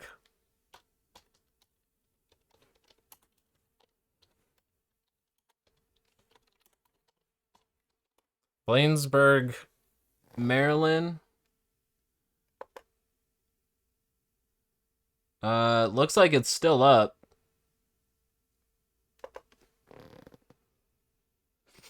Wikipedia says it's a World War I monument or memorial, more commonly referred to as the Peace Cross. It's a World War I memorial located in the three-way junction of Bladensburg Road, Baltimore Avenue, and Annapolis Road. It is a large cross, 40 feet. The arms of the cross are supported by unadorned concrete arches. The base of the cross displays the words valor, endurance, courage, and devotion. It also includes a bronze tablet listing the names of 49 men from Prince George's counties who died during the war, along with a quote from Woodrow the Worse Wilson. "The right is more precious than peace. We shall fight for the things we have always carried nearest our hearts. To such a task we dedicate our lives." That was the quote. So the right is more precious than peace. Interesting. So, ruled in 2019, the Supreme Court allows 40-foot peace cross on state property. So I guess that was why they wanted to take it down, because it seemed that the state was endorsing a religion, that being of Christianity. That is the main symbol of Christianity, and I think that was the issue that was being brought up. So again, that one may or may not actually break the First Amendment, but the Supreme Court said keep it. So we're going to read from Christianity Today that says, Supreme Court, Peace Cross gets to stay, but not because it's secular. And I think it got to stay because of its honoring of the troops. So I'm going to read just briefly here. On Thursday, the Supreme Court ruled 7-2 in favor of allowing a memorial cross to remain on a state-owned median in Bladensburg, Maryland, and declared that government efforts to maintain the landmark do not violate the religion clause of the Constitution. Quote, "The fact that the cross is undoubtedly a Christian symbol should not blind one to everything else that the Bladensburg cross has to come to represent. A symbolic resting place for ancestors who never returned home, a place for the community to gather and honor all veterans and their sacrifices for this nation, and a historical landmark," wrote Justice Samuel Alito in the majority opinion. Quote, "For many, destroying or defacing the cross would not be neutral. It would not further the ideals of respect and tolerance embodied in the First Amendment." Unquote. But here's the thing about it, is that, you know, it does seem to be a bit of an endorsement of Christianity. You don't have to honor those who have fallen with a cross, with a symbol of a specific religion.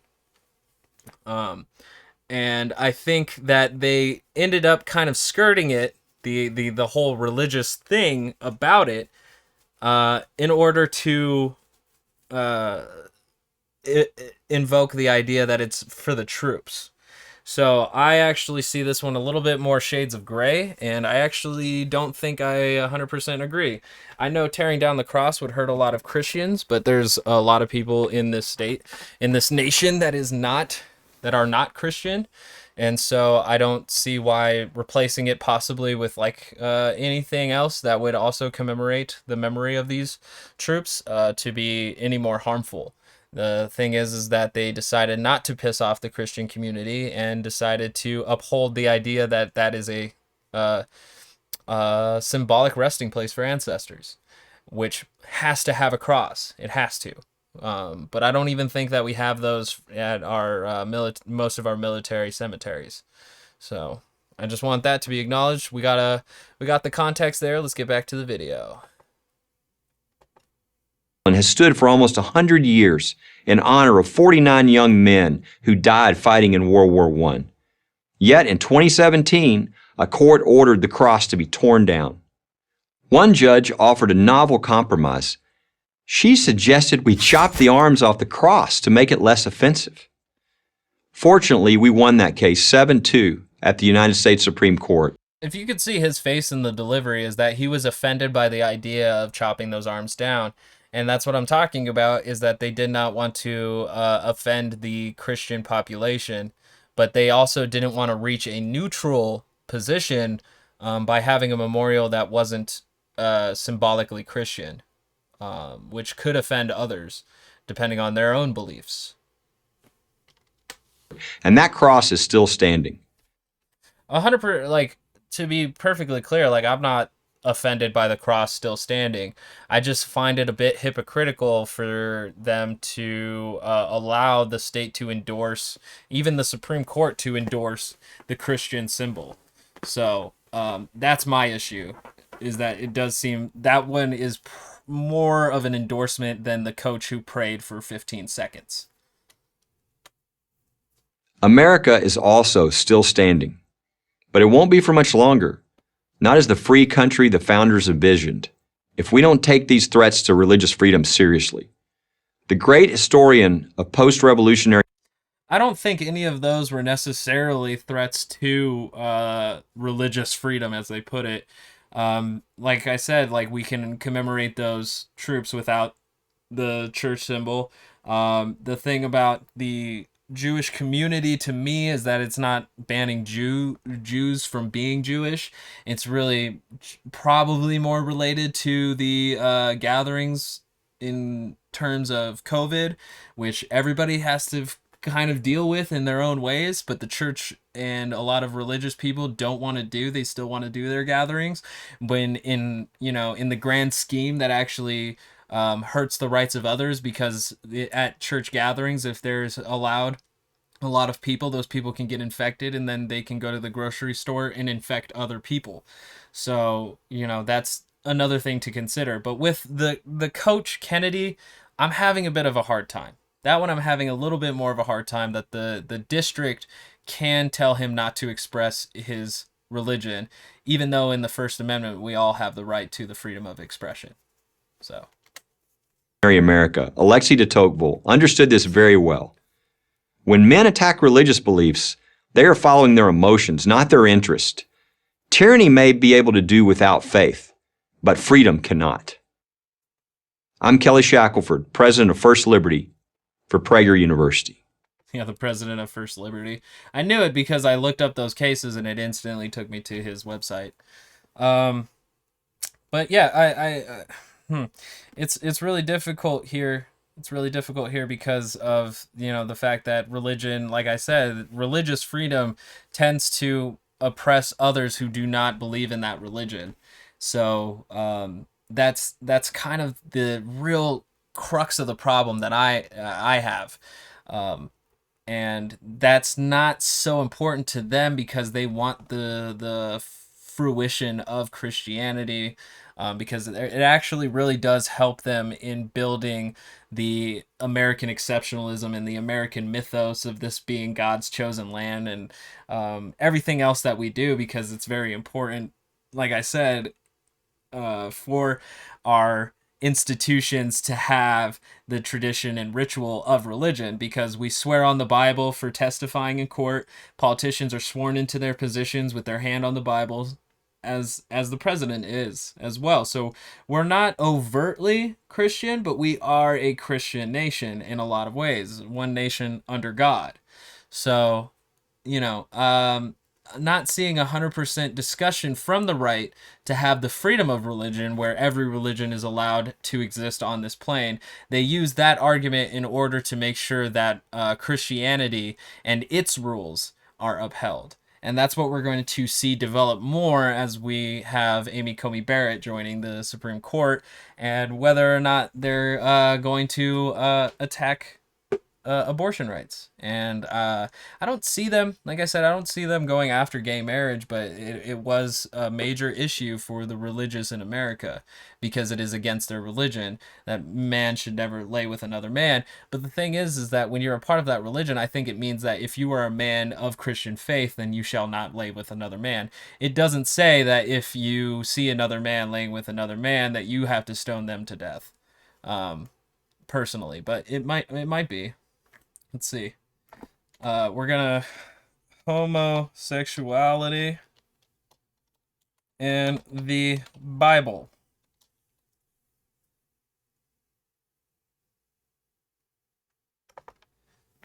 All right.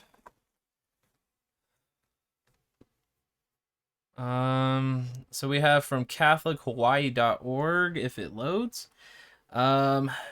Genesis 19:1 through 11. That evening, the two angels came to the entrance of the city of Sodom. Lot was sitting there, and when he saw them, he stood up to meet them. Then he welcomed them and bowed with his face to the ground. My lords, he said, come to my home to wash your feet and be my guests for the night. You may then get up early in the morning and be on your way again. Oh, no, they replied. We'll just spend the night out here in the city square. But Lot insisted. So at last they went home with him. Lot prepared a feast for them, complete with fresh bread made without yeast, and they ate. But before they retired for the night, all the men of Sodom, young and old, came from all over the city and surrounded the house. They shouted to Lot, where are the men who came to spend the night with you? Bring them out to us so we can have sex with them. So Lot stepped outside to talk to them, shutting the door behind him. Please, my brothers, he begged, don't do such a wicked thing. Look, I have 2 virgin daughters. Let me bring them out to you. You can do with them as you wish. But please leave these men alone, for they are my guests and are under my protection. Stand back, they shouted. This fellow came to town as an outsider, and now he's acting like our judge. We'll treat you far worse than those other men. And they lunged toward Lot to break down the door, but the 2 angels reached out, pulled Lot into the house, and bolted the door. Then they blinded all the men, young and old, who were at the door of the house, so they gave up trying to get inside. So that story is more of like Sodom always being a piece of shit, the city of Sodom. But moving on, we have Leviticus 18:22. Do not practice homosexuality. Having sex with another man, as with a woman, it is a detestable sin. So again, that says don't do it, dude. But then you have Leviticus 20:13 that says, if a man practices homosexuality, having sex with another man as with a woman, both men have committed a detestable act. They must be put to death, for they are guilty of a capital offense. So there we go. Leviticus 20:13, shutting down gay people's rights to exist. And the fascinating thing to me here is that if a man practices homosexuality, they are put to death. But if a woman does it, not mentioned. Not mentioned. Never been mentioned. And then we have more, but I want to get to the shorter ones because, we're running out of time and I have an article to read. So from the first book of Kings, 14:24, and there were also male cult prostitutes in the land. They did according to all the abominations of the nations that the Lord drove out before the people of Israel. And then in the first book of Kings, 15:12, he put away the male cult prostitutes out of the land and removed all the idols that his fathers had made. So yeah, just more anti-homosexuality. Even though, cult prostitutes is, it just sounds like language that is just completely anti-orthodox, normative. And then the second book of Kings 23:7 says, he also tore down the living quarters of the male and female shrine prostitutes that were inside the temple of the Lord, where the women wove coverings of the Asherah pole. What I find fascinating here, though, is that this quote isn't have anything to do with homosexuality. That's very anti-prostitution. And on this podcast, we are pro-sex worker rights all the way. So yeah, there's a little bit. It's written into the Bible that homosexuality is a detestable sin, and that bleeds into society and human rights, because homosexuality, I honestly believe, is a part of human nature. I think love is on a spectrum, and I don't think the Bible believes that. I think the Bible thinks it very binary. And then the last quote we'll do is Jude 7, and it says, don't forget Sodom and Gomorrah and their neighboring towns, which were filled with immorality and every kind of sexual perversion. Those cities were destroyed by fire and serve as a warning of the eternal fire of God's judgment. And So they basically believe that if, sexual deviancy or perversion was to become rampant inside of a city or a nation, then God would bring his judgment upon them and end that city or nation. But here's the thing, is that it has been rampant in a lot of cities and a lot of nations and in human existence, and that has just never come true. The true fire of God's judgment is simply just bigotry, who cannot handle anything hopping out the binary box that every human being is supposed to fit into, apparently. And this is coming from a cisgender heterosexual male. I could discriminate against people for not fitting into my box, but I'm not going to, because I know that this reality is filled with a spectrum of perspectives, point of views, and existence, and I will allow it to be so, because we're all on our own journeys, riding on this mothership together.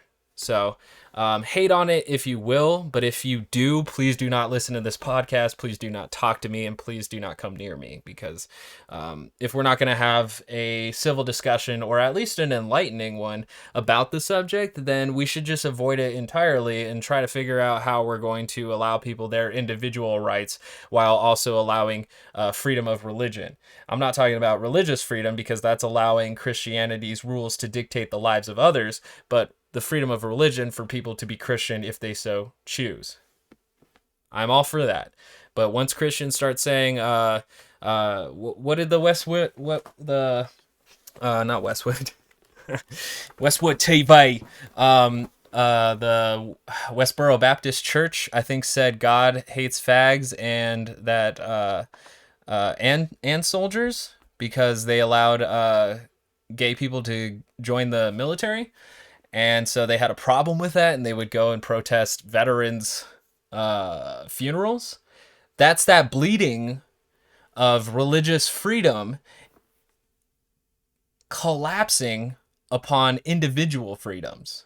And that seems to be a thing. I don't know if you're aware of Deuteronomy, but that's a bunch of rules against an individual's freedoms. And I think Deuteronomy, for the most part, was really just made in order to kind of have a society, like laws and rules, the same way that Hammurabi's code was created for the first civilization. So I don't think it applies to ours, because we created a constitution and we have our own laws here that we obey without the sponsorship or endorsement of Christianity. So the Bible should not dictate everybody's lives, although it is totally okay for Christians to choose for the Bible to dictate their own. That's where I'm at. And with all of that talk of the religious freedom being crushed, even though it's really the freedom of religion that is being suffocated because of Christianity's need to convert as many people as possible, I want to get into this final article that I think was posted by Tuck Woodstock. No, it was Garrison Davis from Portland. He's a journalist from Portland. And it reads from the Electronic Frontier Foundation, who usually works on internet rights cases. They spend a lot of time on net neutrality and other rights on the internet, which, I think eventually we're going to have to get a Bill of Rights for the internet. But right now it's just the Wild West, and we kind of deal with the FCC whenever it comes around. Shouts out to Reese's Cup, who will be out of a job soon. So that's tight. All right. But this article is called "Police Will Pilot a Program to Live Stream Amazon Ring Cameras." So while Christians fear of the destruction of their beliefs because they're not allowed to gather during a pandemic, and also that gay people are allowed to get married, we have this from the police. Something that's going probably under their radar. Probably not under the radar of libertarians, because they're really concerned about tyranny, but I feel for most conservative Christians, they're not going to bat an eye to it, especially if they spend a lot of time screaming Blue Lives Matter. So we're going to get into it after talking of all that religious freedom and talk about actual freedom here. Now that everybody's putting these fucking things on their doors and their houses, you can go on YouTube and get compilation videos from Ring, who I don't know how they get these videos. Maybe they're submitted, but Ring has videos of like when thieves or when kids or just like compilation videos from porches and doorways. Basically, the Ring doorbell is a camera microphone that allows people to answer their door without having to actually open it. Which I think to the police has been quite an ire up until now. So let's get into the article. It reads, oh, well, let's give credits to the author. Hold on. Holy shit. I don't know if I'm going to be able to say that last name. So I apologize if I say it wrong. Matthew Guariglia?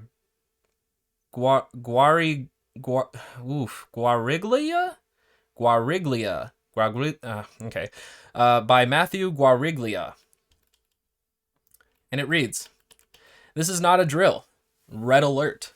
The Police Surveillance Center in Jackson, Mississippi will be conducting a 45-day pilot program to live stream the security cameras, including Amazon Ring cameras, of participating residents." Okay, all right.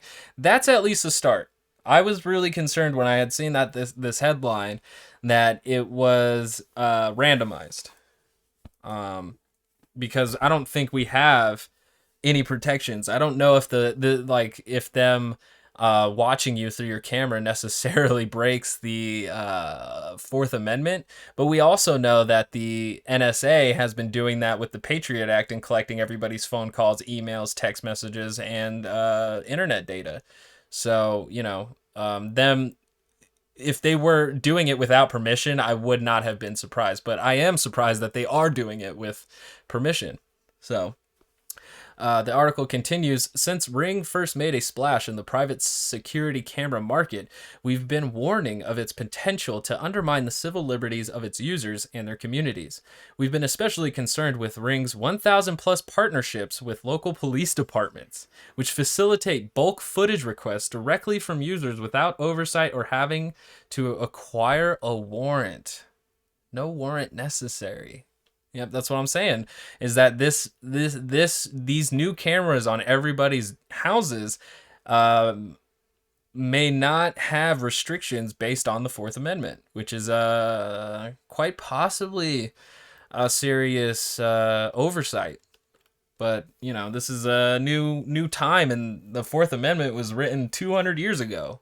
So. While people buy Ring cameras and put them on their front door to keep their packages safe, police use them to build comprehensive CCTV camera networks blanketing whole neighborhoods. This serves two police purposes. First, it allows police departments to avoid the cost of buying surveillance equipment and to put that burden onto consumers by convincing them they need cameras to keep their property safe. Second, it evades the natural reaction of fear and distrust that many people would have if they learned police were putting up dozens of cameras on their block, one for every house. Now, our worst fears have been confirmed. Police in Jackson, Mississippi have started a pilot program that would allow Ring owners to patch the camera streams from their front doors directly to a police real-time crime center. The footage from your front door includes you coming and going from your house, your neighbors taking out the trash, and the dog walkers and delivery people who do their jobs in your street. In Jackson, this footage can now be live streamed directly onto a dozen monitors scrutinized by police around the clock. Even if you refuse to allow your footage to be used that way, your neighbor's camera pointed at your house may still be transmitting directly to the police. Only a few months ago, Jackson stood up for its residents, becoming the first city in the southern United States to ban police use of face recognition technology. Clearly, this is a city that understands invasive surveillance technology when it sees it, and knows when police have overstepped their ability to invade privacy. If police want to build a surveillance camera network, they should only do so in ways that are transparent and accountable, and ensure active resident participation in the process.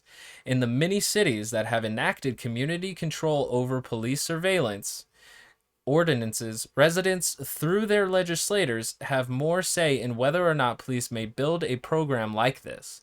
The choices you and your neighbors make as consumers should not be hijacked by police to roll out surveillance technologies. The decision-making process must be left to communities. The article closes out here saying, here's the response we received from Amazon in regards to this post. Amazon and Ring are not involved in any way with any of the companies or the city in connection with the pilot program. The companies, the police, and the city that were discussed in the article do not have access to Ring's systems or the Neighbors app. But also, I'm not sure that really 100% means the feed that the Ring gives. But their statement finishes, Ring customers have control and ownership of their devices and videos and can choose to allow access as they wish. So the ability for them to get the live streams right now is through participation, but you have to wonder why the pilot program is being allowed. Are they going to ask for permission every time they're going to live stream when, say, there's an active shooter or an active situation? I'm going to say probably not. I think whatever their 45-day pilot program is to figure out is it's almost like a multiplayer beta for, say, like a Call of Duty or a video game or something, is that they're really just trying to get the readings and the measurements of what is possible with the technology and how it can be implemented into police procedure. That would be my best guess, and it does seem like that we're buying our own shackles here. But, you know, who cares about that when Jewish people aren't allowed to gather in large numbers under COVID-19 restrictions? So there's a little bit to ponder at the end there, is that these wonderful cameras that allow you to see if somebody's stealing your Amazon package may now be used to spy on you by Big Brother. So, yay! This was uploaded November 3rd, 2020. But yeah, that's today's episode. A long one indeed. Holy crap. I hope you got as much information out of it as I did, because we did learn a bit. And I guess I'll just have to see you next time. And that's mostly for the video, because the video gets no outro music. So if you want to hear the outro music, you're going to have to subscribe to the podcast on wherever you get your podcasts. And if you can't see this, then you'll have to subscribe to the YouTube channel so that you can see every article and every video and my beautiful face. Wink. I winked, and I did it loudly. But as for the video, good night. I hope you have a wonderful, wonderful life full of liberty, justice, and the pursuit of happiness.